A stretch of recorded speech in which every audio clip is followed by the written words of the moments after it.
అందరికీ నమస్తే.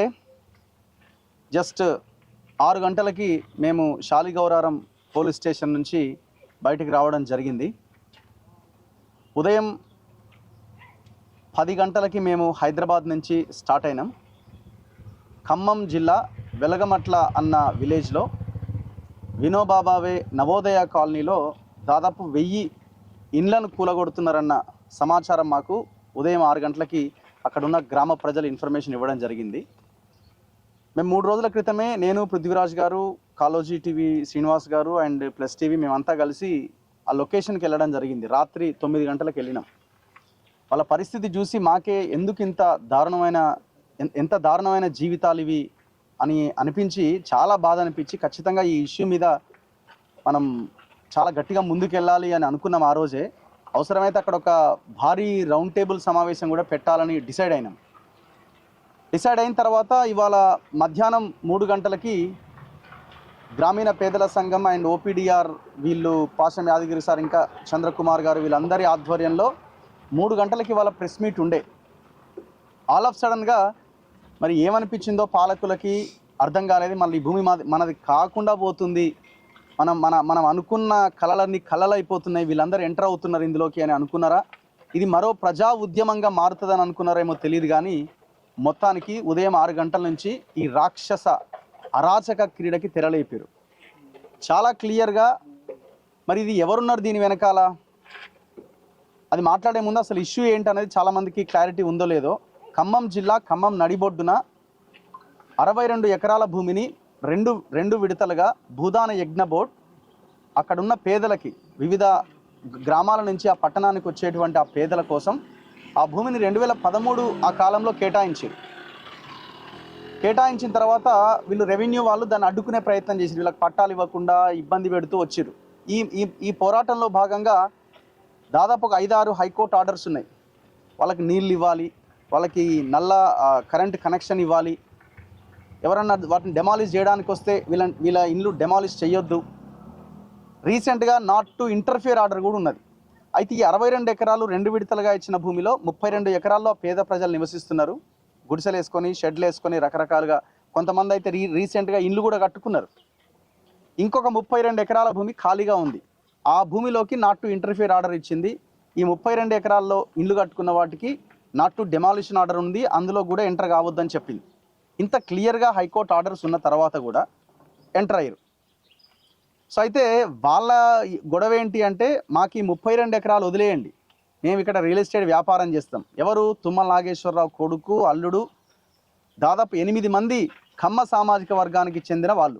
వీళ్ళంతా తుమ్మల ఆధ్వర్యంలో గతంలో బీఆర్ఎస్లో ఉన్నారు, ఇప్పుడు కాంగ్రెస్లోకి వచ్చారు. అధికారులు తోడయ్యారు. అక్కడ ఉన్న కలెక్టర్ కూడా ఈ రియల్ ఎస్టేట్ మాఫియాకు తోడైనట్టుగానే కనబడుతున్నది వాళ్ళ ఇన్సిడెంట్ చూస్తుంటే. సో వీళ్ళందరూ కలిసి ఆ 32 ఎకరాలు మాకు ఇచ్చేయండి, మిగతా 32 ఎకరాలు మీకు ఏం కాకుండా మేము చూస్తాం, మీకు ఇల్లు మీరు కట్టుకోండి, మీకు అన్ని సదుపాయాలు కల్పిస్తాం.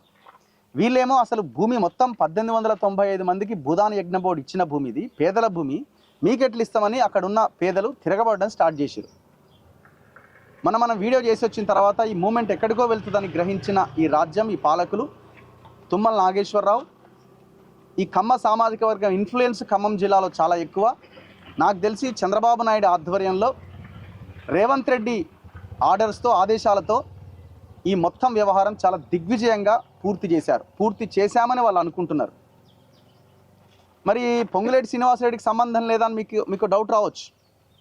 పొంగులేటి శ్రీనివాసరెడ్డి రెవెన్యూ మంత్రి. ఇవాళ ఉదయము పాశం యాదగిరి గారు ఇంకా చాలామంది ఈ ఓపీడీఆర్ సంఘము అండ్ గ్రామీణ పేదల సంఘం, ఇంకా కొంతమంది మేధావులు, వీళ్ళంతా ఇవాళ ఉదయం ఇమీడియట్గా పొంగులేటి శ్రీనివాసరెడ్డి ఇంటికి పోయారు. ఏం జరుగుతున్నది, ఇండ్లు ఎందుకు కూలుస్తున్నారని. పొంగులేటి శ్రీనివాసరెడ్డి నాకేం సంబంధం లేదు, నాకే తెలియదు, రెవెన్యూ మంత్రిని. ఇది ఓపెన్గా పొంగులేటి శ్రీనివాసరెడ్డి చెప్పిన మాట. ఇంతకంటే ఎవిడెన్స్ ఏం కావాలండి?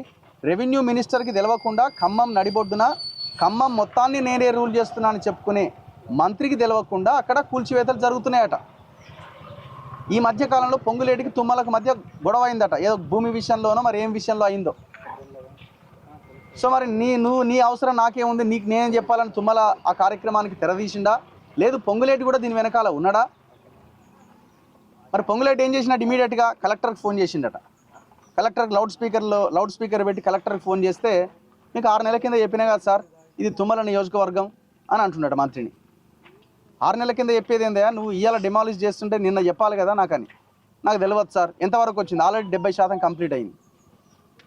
అప్పుడే స్టార్ట్ చేసి అప్పుడే 70% కంప్లీట్ అయింది అన్నారు. అంటే కలెక్టర్ కూడా ఎంత క్లియర్గా ఆయన ఆలోచన కనిపిస్తున్నది. అక్కడ ఉన్న రియల్ ఎస్టేట్ మాఫియాతో, తుమ్మల నాగేశ్వరరావుతో, ఆ దుర్మార్గులతో, ఆ రౌడీలతో, ఈ లుచ్చాగాలతో కలెక్టర్ కూడా చేతులు కలిపింది. అర్థమవుతుంది కదా క్లియర్గా. ఇప్పుడు ఒక్కడు కూడా ఎందుకు ప్రెస్ మీట్ పెట్టలే? ఇంత యుద్ధం జరుగుతున్నది. ఖమ్మం జిల్లాకు చెందిన ఒక్క మంత్రి, పైసల మంత్రి బట్టి విక్రమార్క ఎందుకు ప్రెస్ మీట్ పెట్టలే? పొంగులేటి ఎందుకు ప్రెస్ మీట్ పెట్టలే? మీరు క్లారిటీ ఇవ్వాలి కదా అక్కడ ఏం జరుగుతున్నది, అసలు ఆ భూమి ఎవరిది, ఆ భూమి గవర్నమెంట్ భూమి, అది భూదాన్ భూమి కాదు, వాళ్ళంతా అక్రమంగా వచ్చిర్రు అని ఏదో ఒక స్టేట్మెంట్ అన్నా మీరు ఇవ్వాలి కదా. ఏమి స్టేట్మెంట్ ఇవ్వలేదంటే పొంగులేటి నాకు తెలియదు అంటున్నాడంటే దీని వెనకాల గూడు పుఠాని చంద్రబాబు నాయుడు, తుమ్మల నాగేశ్వరరావు, రేవంత్ రెడ్డి ముగ్గురు కలిసి ఈ చర్యకి తెరలేపినారు. ఇది ఒక భాగం.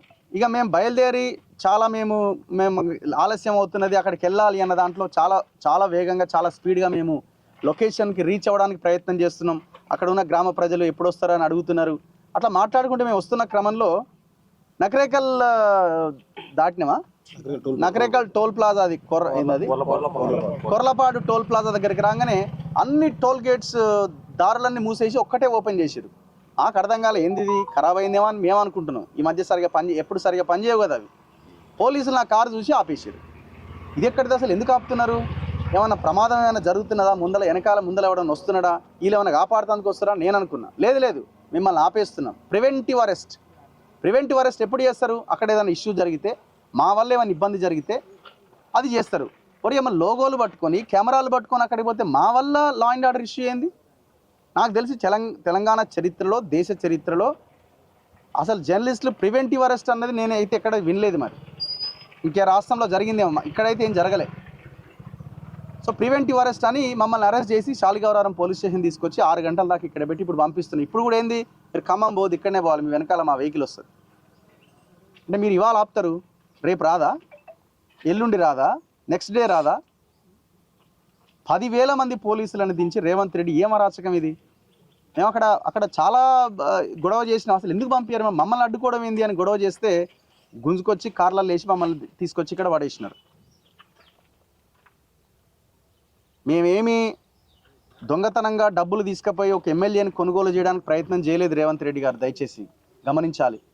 తుమ్మల నాగేశ్వరరావు ఆయిల్ పామ్లో మొత్తం దిగమింగి కొడుకుని ముందు పెట్టి బిజినెస్ చేయలే. మేము 2 రోజులు ఖమ్మం జిల్లాలో ఉండి మీ భాగోతం మొత్తం బయట పెట్టిన ఆయిల్ పామ్లో. నేను పుట్టిన ఆయిల్ పామ్ పుట్టిందని మాట్లాడినావు కదా, నేనే పుట్టించిన అని. నువ్వు ఆయిల్ పామ్ని పుట్టించిన దాని వెనకాల ఎంత పెద్ద స్కామ్ చేసినావో, కుంభకోణం చేసినావో మేము బయటికి తీసినాం. ఇంకా చాలా ఉంది నీ కథలు. అంటే ఇప్పుడు ఆడ మొత్తం మెయిన్ స్ట్రీమ్ మీడియా వాళ్ళు అంతా కవర్ చేస్తున్నారు. వాళ్ళ అధికారులు ఏం చెప్తే గదే ప్రజెంట్ చేస్తున్నారు. మేనేజ్మెంట్లు ఒకవేళ ఎక్కువ మాట్లాడినా జర్నలిస్టు కడుపు మండి ఆవేదనతో, ఎందుకంటే సొంత జిల్లా కాబట్టి ఏమన్నా పేదల పక్షాన మాట్లాడే ప్రయత్నం చేసినా అక్కడ కట్ చేస్తారు. కాబట్టి యాజమాన్యం ఏం చెప్తే, పోలీసులు ఏం చెప్తే అది మాట్లాడాల్సిందే. మరి వాళ్లకు లేని ఇబ్బంది అన్ని పార్టీలని అండ్ అందరినీ, అక్కడ ఉన్న వాళ్ళందరినీ రూల్ చేస్తున్నది ఒకే ఒక్క సామాజిక వర్గం. ఆ సామాజిక వర్గానికి తెలంగాణకి సంబంధమే లేదు.